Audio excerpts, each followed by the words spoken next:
Lilith is one of the oldest feminine spirits on record. Her archetype embodies our unacknowledged wisdom, anger, pain, and rage. Black Moon Lilith is not a planet or asteroid. Rather, she is an astrological calculation called the lunar apogee, defined as the furthest point in space on the moon's elliptical orbit around the Earth. When the moon is at this point, it is the antithesis of the nurturing and maternal mother moon. But as the Black Moon Lilith transits, she pulls back the veil and allows you to face and alchemize inner demons. As she moves, she seeks empowerment, ego death, and reconstruction. She shows you what you have been sweeping under the rug and forces you to cut ties with what no longer serves you. When matched with Hermetic alchemy, this can empower you as a manifester or unconscious creator of your own reality. It's time to step out of self-sabotage and into self-empowerment as a collective through healing the dark divine feminine within. Hi everybody, I'm Robin and these are my reflections. Today I'm here to reflect on the Black Moon Lilith Cosmic Alchemy Oracle and the Black Moon Lilith Rising book by Adama Sase. And these are new publications coming to us from Hay House. I'm very excited to share them with you. These have been fun. I've been working with them. I am enjoying them more and more. This is my second time trying to film this video because the first time I tried to film it, I didn't turn on my microphone. So I have more to say this time around. Hopefully it won't be any longer because the first one was kind of long, but I am going to try to get to the point this time. So let's start with the book and then we'll get to the guidebook in this one and we'll do the deck at the end. And I'll do some pairings because I got some decks I want to show you that go with that in my collection that match with it. And so yeah, we'll take a look. So let's start with the book. So the book is Black Moon Lilith Rising: How to Unlock the Power of the Dark Divine Feminine Through Astrology. And this book, and you can read about Adama there. She is an astrologist and a fashionista and all sorts of other things. You can find her at lilithastrology.com, and she's got a blog and all kinds of, she's got a podcast. She's got stuff. So you can go over there and check her out. Just to take a quick look at the table of contents so you can see what's in the book. And I've read most of this. I have not had a chance to read every bit of it. The introduction goes into the Lilith, who she is, why this book, why she chose to write about her. It goes into the myth of Lilith over time and how she evolved from being, sort of demonized into just being reclaimed almost.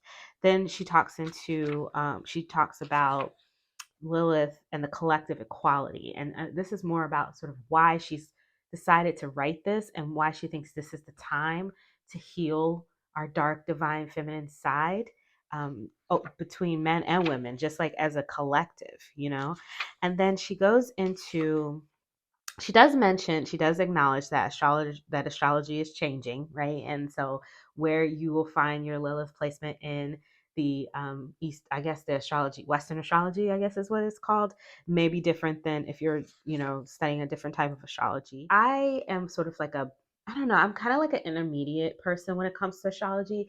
I understand astrology and the basis of it, but when it gets into the math and all of that, I get a little lost because I haven't studied that stuff.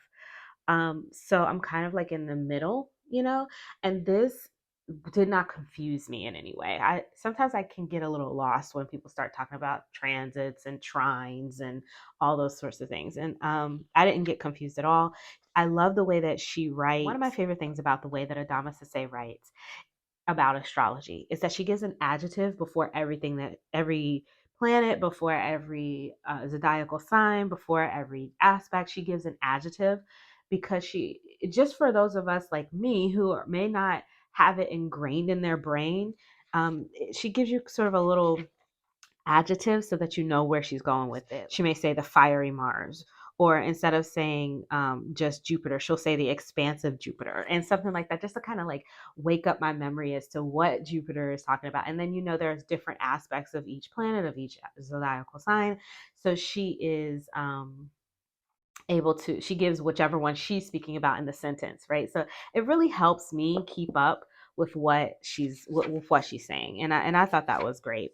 So she goes into what Black Moon Lilith rising is, which is a term she's coined for people who have their Black Moon Lilith in their first house, in their rising house, right? So she goes into that and kind of where she's gone with that, and then for all of the whole throughout the whole book, she gives a lot of examples of her clients, examples of, celebrity figures, public figures, political figures, just famous people that people might know. She gives examples of people with these placements and how it manifested in their lives. And so I really enjoyed reading about that. She goes into each one in the houses.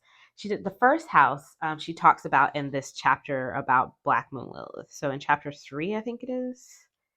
Um, so if you have Black Moon Lilith in the first house, this is all you right here.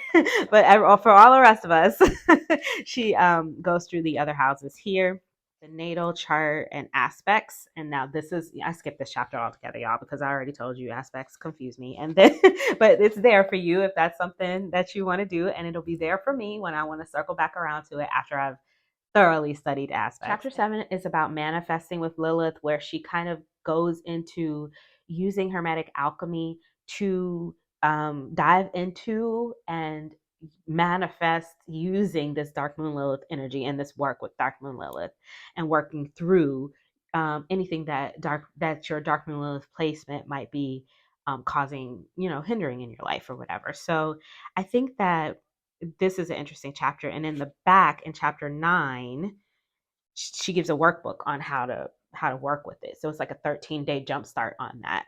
And I really think that this is cool. I haven't done it yet, but I think it's going to be fun to do. Well, not fun. I don't think it's going to be fun worth a damn, but I think it's going to be a powerful 13 days. You know what I mean? So I'm excited to get to it. You just need a comfortable place, a cushion or mat, a journal and pen, a mirror. She does suggest you have a mirror, and an open heart. Now, you can have the deck, because at the end of each day, there's a spread or something to do with the deck. There is, but you can use any deck. You don't have to use that one, but there is a bonus at the end of each day. And here's just so you can get a feel for what the first day looks like. So the alchemy of it all is mixed in with these 13 days, right? So it's like a practical guide for what she talked about in chapter 7. And so then after that, in the back is just your conclusion. And then there are some like correspondence charts back here, which are pretty helpful, like in notes and bibliography and things. So that's the book. That's the Black Moon Lilith Rising book. Now we're going to get into the deck. This deck has been so fabulous to work with. It is glossy though. It's in a glossy box. I put it back in order for you guys twice now because I already did this video once. So this little book is pretty solid. If you didn't want to get the bigger book, you can work with this. I would work, if I just got this deck and this book, I'd be good. You know what I mean? The other book is good because it has all of the interesting tidbits about the people and her clients and stuff like that. It's deeper. There's more information. She's talking more about it. But in this one, she does a little bit of that too. You know what I mean? So it's not like you're not you don't have to feel like you're losing out just because you don't want that book. You know what I'm saying? Like if you want the book, you want the book. But if you don't, you're getting a good book here. She hasn't left anything out, which I appreciated, because sometimes I feel like when somebody has a book, they don't want to put anything in the guidebook, and then like, what if you don't want the book? You know what I mean? Like I don't feel like anything is missing out of here. So that was good. Because at first I was just working with the deck and the book. I didn't read the other book at first. So, and I didn't have any issues working with this, just using this book.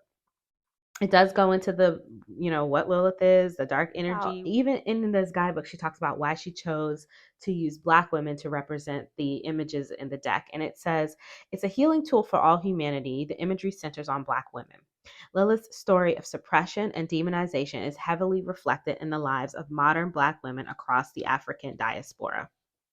And then she says that that there's a statement: if Black women were free, it would mean that everyone else would have to be free, since our freedom would necessitate the destruction of all the systems of oppression.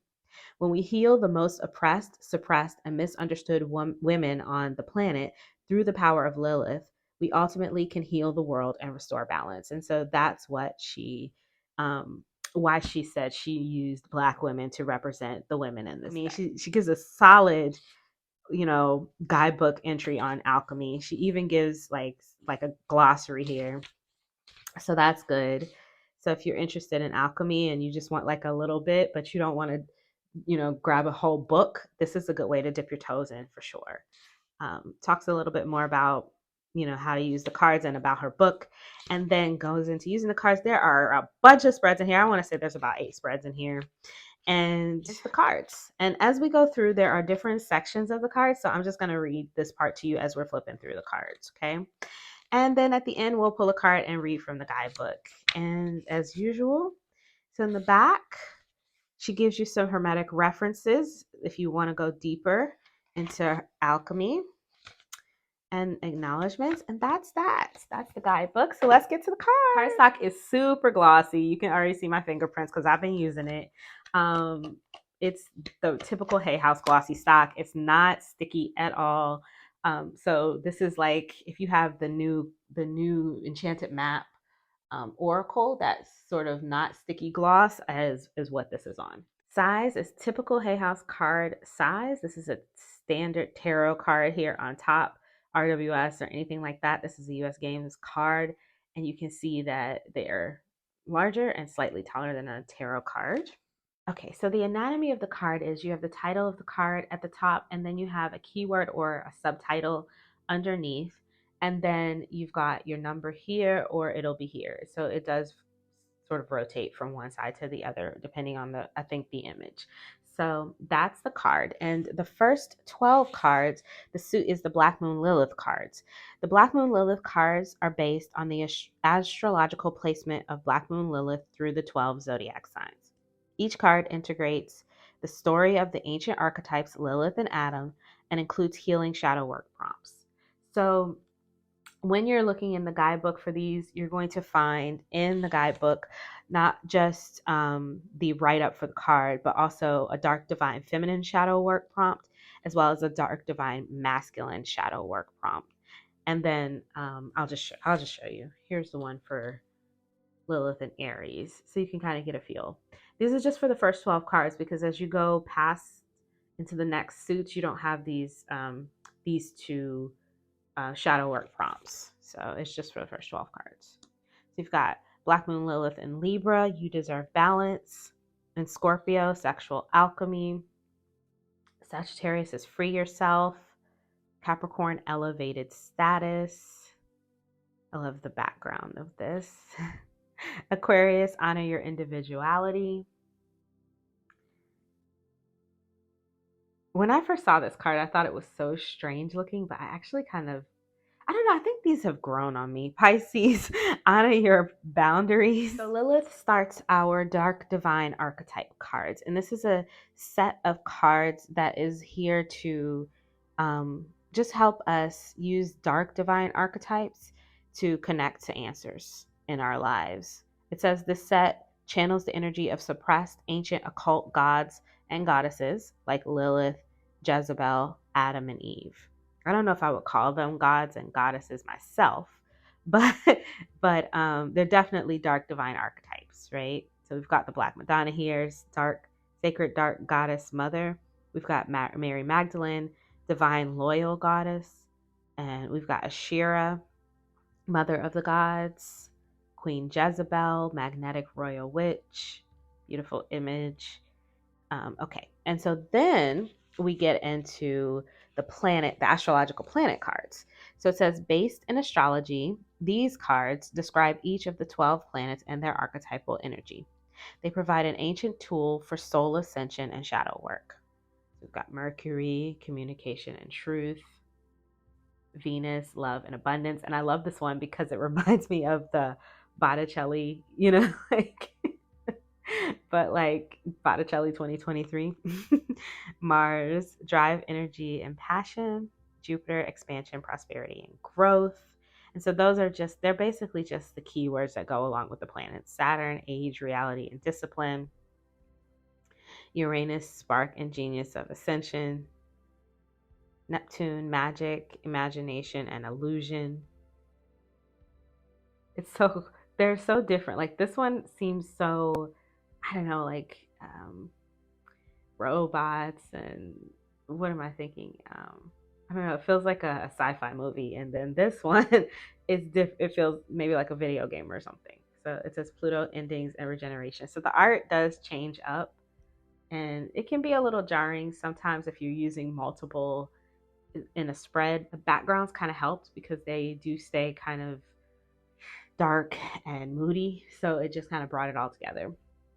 The nodes of the moon, you just get one. You don't get both. I don't know why. That's the only complaint I have about this deck. I think there should be two node cards. It should be South Node and North Node. Why do we have just one node? I don't know. But it says release, clear, and align. These final cards are all the alchemical progression, and they are based on the Hermetic tradition. So we start with the Dark Night of the Soul, and then emotional clearing. Again, with the, what is the word I'm looking for? Not androids, but I don't know. Division and integration. After emotional clearing, we're division and integration, then becoming whole again. So we've divided and then we put it back together. Then we've got shadow release, soul ascension, purity, cleanse, and release again. And then spiritual magic, and then patience and maturity, fermentation, and then master, manifester, and then your higher self, and then your spiritual gold. And she explains them all. She has a chart which explains them all in short. And then also, of course, each card has an entry. So let's shuffle and see which, and pull a card. Okay. Let's pull the card and see what we get. You can see they're very glossy and they definitely leave fingerprints. But I don't care, man. That just means that they're used, they're loved. I'm using them. You can see that they ban without any issues. Come on, can we get a card, please? Oh, we got one. What do we have? Black Moon Lilith and Pisces. So let's read about Black Moon Lilith and Pisces. Okay, so here is the entry. If you would like to read it for yourself, I'm going to read it out loud. You can honor your boundaries. Escaping reality can bring pleasure, romance, and joy into your life. When this card appears, it's a reminder to come back down to earth. Illusion can be a powerful creative vehicle, but it can keep you stuck. When your dreams are trapped in the spiritual realm of your mind, it can block them from manifesting as reality. This is also a time when you can let go of deflating patterns of self-sacrifice. No is powerful and will affirm your boundaries. You will lead a more aligned life naturally because you are choosing you. Black Moon Lilith in Pisces is the shadow of fantasy, escape, addiction, and seclusion. The zodiac sign Pisces is a water sign linked with the dynamic and vast ocean. Symbolized by the fish, this is the final sign of the zodiac, also associated with the biblical archetype of Jesus Christ. Pisces represents the unknown spiritual realm and sacrifice. When Black Moon Lilith is in Pisces, there is a desire to escape reality or have thin boundaries. Author, actor, and thought leader Russell Brand has this placement. He is open about his difficult past with substance and sexual addiction. One of his books, Recovery, is a manifestation of channeling his shadow into light and creativity to help the collective. Rebellious creativity or using art to change others spiritually can be an empowering and healing outlet for this placement. So the dark divine feminine shadow work, Pisces energy is linked to the ocean. Nature is a powerful mystical tool for manifesting abundance. Take a quiet walk on the beach and envision a creative idea. Just being by the ocean's forces will align you to its power. And then the dark divine masculine shadow work, it can be easy to become addicted to a person, place, or thing. Remember to ground through being in nature and taking time to meditate on the present moment. And then there's like a final thought, remain present, channel your need for fantasy into creativity. So that is sort of a feel for how that goes. For the planets, for each planet, she gives you sort of some keywords for where your Venus might be. So if your Venus is in Gemini, then mental stimulation is the keyword for that card. And then for the alchemy cards, you get a shadow work prompt as well. And then also like a final thought, but no masculine, feminine, just one shadow work prompt. And so that's kind of how the guidebook is done. So let's take a quick look at some pairings because I got some that I think would go really well. This is the Tarot of the Vampires by Charles Harrington and Craig. I forgot his last name. The new one from Llewellyn. This is a new Tarot of Vampires from Llewellyn. Vampires with an I guess is what we're going to call it. I don't know why they gave it the same name. I think they were planning to call this deck Tarot of the Dark Night or Tarot of the Eternal Night. And I was like, why didn't y'all just do that? Because now everybody's confused. But anyway, I do find that I prefer Craig's artwork to the artwork in this one. But they match up nicely. The colors go together well.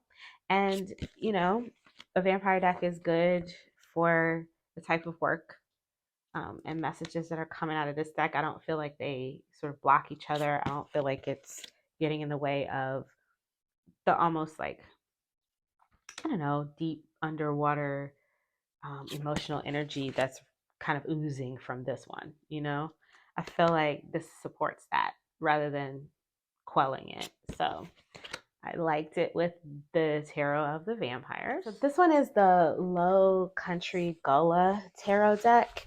It didn't come in a box. It did come with a title card. So hang on one second. There you go, Low Country Gullah Tarot deck.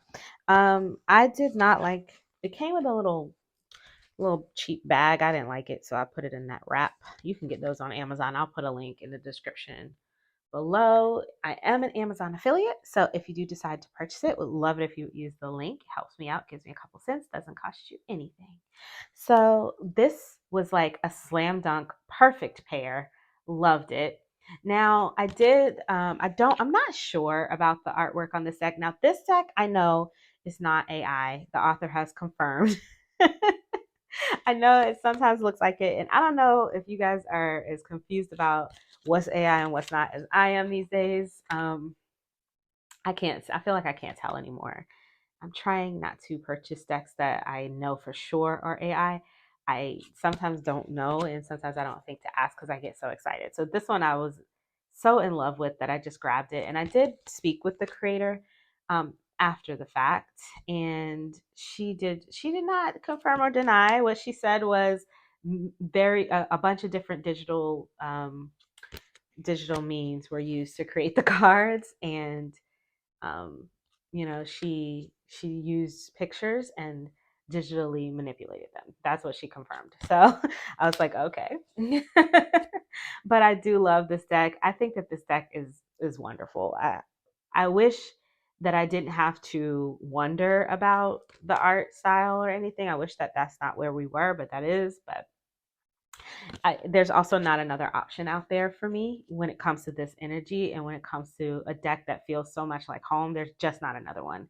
So it is what it is at this point. And this deck matchup was perfect, literally perfect. So I think that I use this one the most as I've been using this deck, and this will probably be a family from now on. Like, I don't think that I will part them at all. Now, this deck, I might get other decks to go with when I'm not trying to lean into this Dark Moon Lilith energy.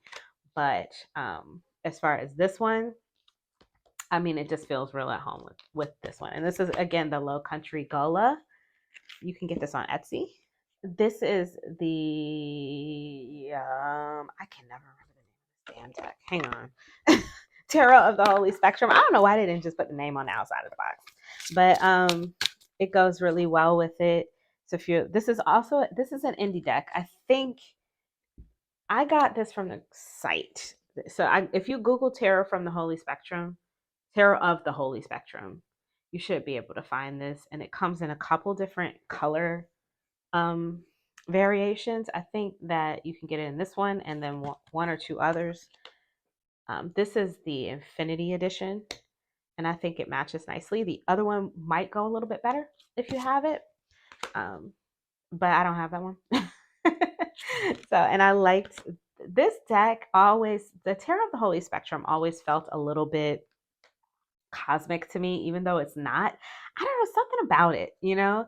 And so, yeah, it was like one of the first things on my list to try with this Cosmic Alchemy Oracle. And it's a wonderful pair. If I didn't like it with Low Country Gola so much, because Low Country Gola is very earthy, it's earth energy, it's not cosmic at all. But I think I like the ancestral energy there with this. But if I want something cosmic, I like this one. And this is again the tarot of the, what is it called? Holy Spectrum. But it's not cosmic because see, you can see it's, some of them are very, they're not, some of them are though. Like, see this one? And this one just feels like a comic book. I don't know. It's all over the place, but I like it. I like it, and I think they go well together. So that's Tarot of the Holy Spectrum. I got nothing else. Another sort of more earthy and also melanated option is the Onyx Tarot. If you want to brighten it up a little bit, because sometimes this one can get a little dark. Not gonna lie, can get a little dim because it's shadow work. You know, shadow work can be a little dim. This is bright and happy and fun and can actually lighten up the readings a little bit, but they're still in that same realm of beautiful black bodies, and I'm here for it. I like the way these look together. So I don't know why people don't have the Onyx or talk about this Onyx Tarot, but if you like a RWS clone and you like collage, like photo collage work, this deck is fabulous. For an indie deck, it's reasonably priced, and the cardstock is lovely. The production quality is great. It's got these fun, like, green iridescent foil backs. Like, come on, you know. It's just like, it's sexy, you know, like it's just sexy. Like the edges are, it's just, the production is sexy, you know what I mean? Like you can tell that she really took care to make sure that it just looked like a badass deck. And then also it reads easily because it's like a RWS clone full of black people. So I'm here for it. And I love this deck. I use it all the time for my friends, family, and even for myself sometimes. More times when I'm going for a collage deck, I usually, if I'm pulling the Super Lunaris for myself, but for my friends, for my family, I'm always using this Onyx Tarot. And I think I want to, you know, I pulled it in one or two readings with this one, and I really love the way it lightened up the energy of the reading. So definitely going to be working with these together. So again, that is the Onyx Tarot. This is an indie deck that you can find on the creator's website. Speak of the devil and the devil appears. Here's the Super Lunaris. You know I had to try these together for a new or full moon. I think I tried it for a full moon reading. I can't remember. One of the moon readings, I used this one. Might have been a waning. I can't remember, but definitely pulled this in. They go together like a dream. Very happy to see it. Very happy to see it. So love my Super Lunaris. Not going to browbeat you with it, but just had to show it because it's the Super Lunaris. And yes, to all of this beautifulness. Look at the beautiness of it all. Very all the clouds, all the celestial energy, pretty colors, sort of dreamy looks. I love it. Love it. I'm here for this. So yes to this. So that's the Super Lunaris. I was actually really quite surprised at how many of my decks went so well with this. I was not expecting it when I first saw it before it was released, when it was still on pre-orders. I wasn't sure about this deck. I wasn't sure about the artwork. I was sure I wanted it though. I was very sure I wanted it. So when I saw that Hay House had put it on sale, like that first week they released it, it was like, I think I got them both for under the price of the deck, the book and the deck. So they had them on sale, and I think they still have them on sale. So if you want to grab them, I will definitely put the Hay House link below. If you're seeing this at the time that I'm filming it, it's probably still on sale. This is the Dancing in the Dark Tarot. It's okay with it. It's okay. It's not the best match. Oh goodness, hang on. I don't know how these got all cattywampus. All right, I think we're good. Maybe it was just the one. It's not the best match, but I do like the energy of it because I like how still this is because this deck can be a little loud. Not gonna lie, it can be a little loud. It can be a little in your face. And Dancing in the Dark is, even though there's a lot of movement in the cards and it feels like it should be um a, not aggressive, but it feels like it should be fiery. It's not. It's almost watery. It's very quiet and serene, this deck for me. So it just in the same way that the Onyx Tarot sort of brings it down, um this one did the same for me. So I enjoyed these together as well. I use this deck so much since I got it that I've tried quite a few decks with it. So I got a lot to show you guys. Buckle up. Buckle up. I just have a couple more. Just a couple more. I think maybe it's just one or two more over here. Maybe three more. I don't know. But this is, anyways, this is the Dancing in the Dark tarot. This is a low Scarabeo deck. You can get it anywhere you buy your tarot decks. Easy to get. This is the Global Fusion Intuitive Tarot. This is the deck I got from US Game Systems. It's another mass market deck. You can get this anywhere you buy your tarot decks. And I I love this deck. And it was another one of the first ones I tried. So before I think I tried this even before I tried the Low Country Gola. And I really thought that they were fun. It's a little busy. This deck is busy by itself anyway, but I don't mind. The problem is that I have to, when I'm using these two together, I need to have time to really sit and look because this deck for me is hard to see because I wear glasses and the artwork is a little bit, it's just very detailed and the cards are normal tarot size. I just kind of wish they were a little bit more oversized, but that's just me. It's a beautiful deck, and I would use it more if I could see it better. But I still use it sometimes, and I liked it. But look at this. Look at that. Whoo, child. I mean, it's just a lot going on, but I'm here for it, though, right? Are you here for it? I'm kind of here for this. Yeah, I like this pairing. This is the Global Fusion Intuitive Tarot. By Wayne Rodney is his name. Wayne Rodney is the artist and the writer of this deck, the author. Okay, so this one is the Tarot and Taradit, I don't know, Vampiria. It's a French deck. I got it from Amazon France, but you can now get this on Amazon US. I will post the link in the description box below if you like it. It's another vampire deck. It's pips, but pips with some like hints on there. So it's not just like repetitive pips, like playing card. It's like tarot pips, like you can see like this is the 9 of stakes, the 9 of, what is it called? The 9 of wands. And so you can see that there's like a hint there as to what it goes to. This deck does have 6 court cards instead of 4. So that is a little bit of a learning curve, but it's not difficult to learn. The only problem is that the guidebook is in French. So if you're not willing to use your Google Translate to get the meanings for the court cards, it might be a little difficult to learn. But I will say that I feel like the pictures are very intuitive for each of the courts. So even if you didn't want to look in the guidebook, but this is a lovely match. They're dreamy and fabulous together. So I enjoy these. Yeah. And if anybody's making a tarot Amazon France order anytime soon, you could probably pick this up for like, I think they were like 10 euros or something like that when I was on Amazon France when I bought it. Real cheap.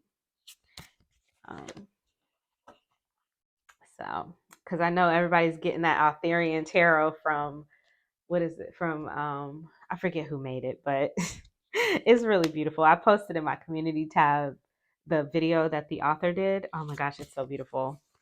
It's really very nice. I can't wait to get it. I'm going to wait to see if it comes out in English. If not, I'm going to pick it up in French. But yeah, so anyways, this is Tarot and Taradit Vampiria. Again, another vampire deck. Of course, the vampire decks are good for this kind of stuff, right? For this kind of work. This is the Y Spell Tarot. This is a RWS clone, but make it stylish and sleek and shiny. You know what I mean? Like I'm here for this. And this was a little Amazon find last year around this time. Might have been last summer. I can't remember when I bought this, but it was last year and it's back out again. I like gold for the holidays. So, yeah. This is from Y Spells Tarot, the same people who did. I actually have a walkthrough of this. I'll post it in the cards for you. Um, it doesn't show all the cards, but I mean, it's an RWS clone, but it's just a little cuter. And I like it with this. Does get a little busy, does get a little fiery, but I don't care. I like it the same way I like, and I can see this better than the other one. So you can see how you like something like this. And if you don't have this one, if you had another RWS with a black background, I think it might go nicely. Yep. And so that is the Y Spell Classic Tarot. You can buy this one on Amazon. Links will be in the description box below.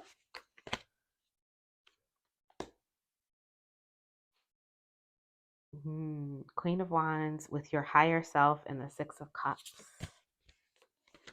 Ace of Swords with love and abundance and the Four of Wands. Yeah, you like this. I don't know, something about it, right? I feel like I might edge this in gold because I feel like the gold just goes with it. All right, let's look at another one. I have just one more. Okay, I actually have two more. The Urban Tarot. One day I woke up and was like, I'm going to try the Urban Tarot with it. Because I told you I was on a rampage with this one. So, and they go very nicely together. Love this deck. The Urban Tarot is a Thoth-based deck. So I don't use it much, only because I don't read Thoth, and sometimes it does trip me up, and it means that sends me into the guidebook. So if I don't have time to use the guidebook, then I don't have time to use this deck. But they are a lovely pair, a beautiful pair, actually.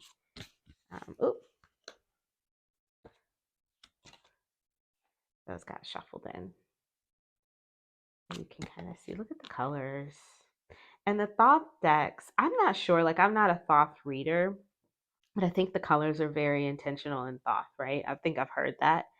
So I try to pay close attention to the color in this deck. I don't know how close it is to the Thoth deck, but I'm assuming it's intentional.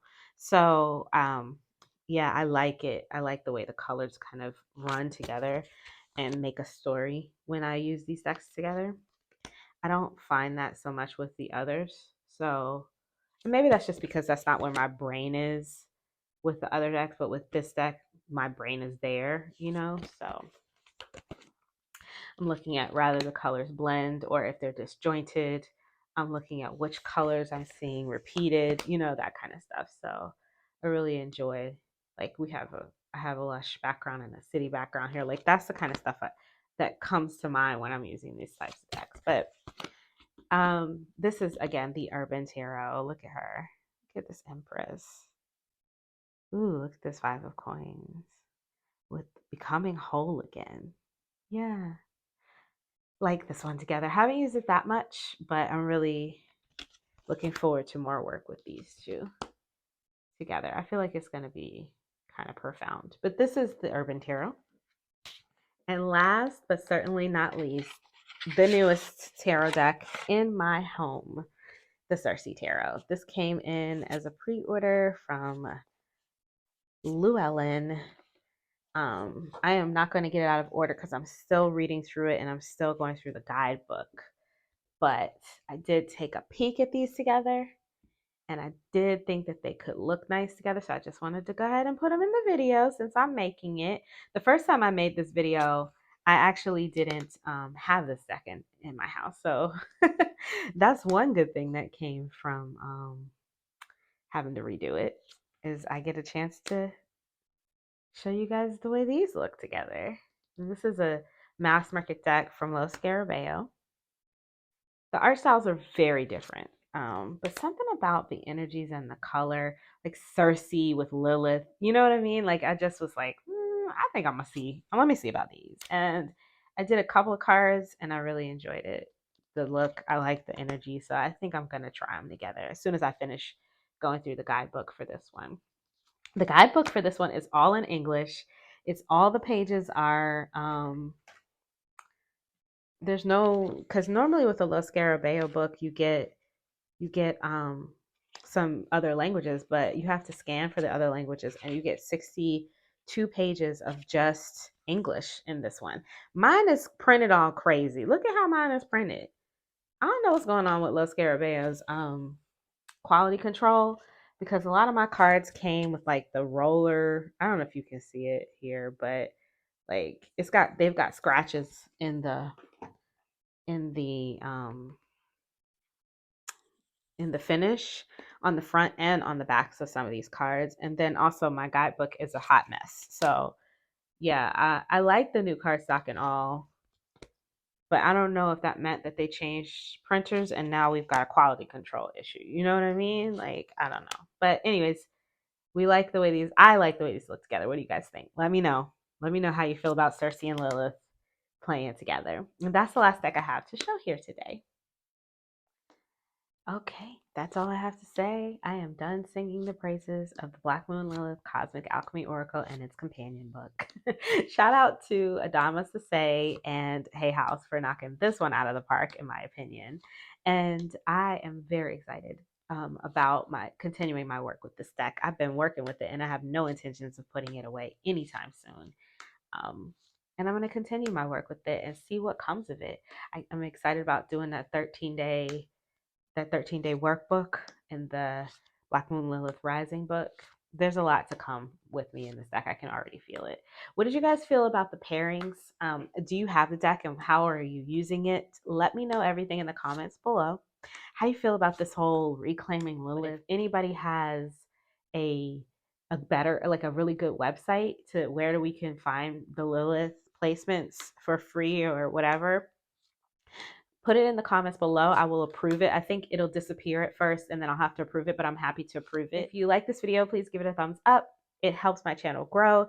If you want to see more from me, you can subscribe. I release videos every few days regarding tarot and oracle. I will put the links in the description box below where you can pick this deck up. I will put the Amazon affiliate links because I'm an Amazon affiliate. And if you guys use those links and check out within the hour, then I get a couple of cents. It doesn't cost you anything. But I will also put the Hay House link for this deck because it's on sale right now, as well as the book. I'll put the link for the book as well. So just in case you want to, take advantage of some of these Black Friday sales that are going on right now. And I think that's all I have. So I wish you all the best. And until I see you next time, stay safe and be blessed. Bye.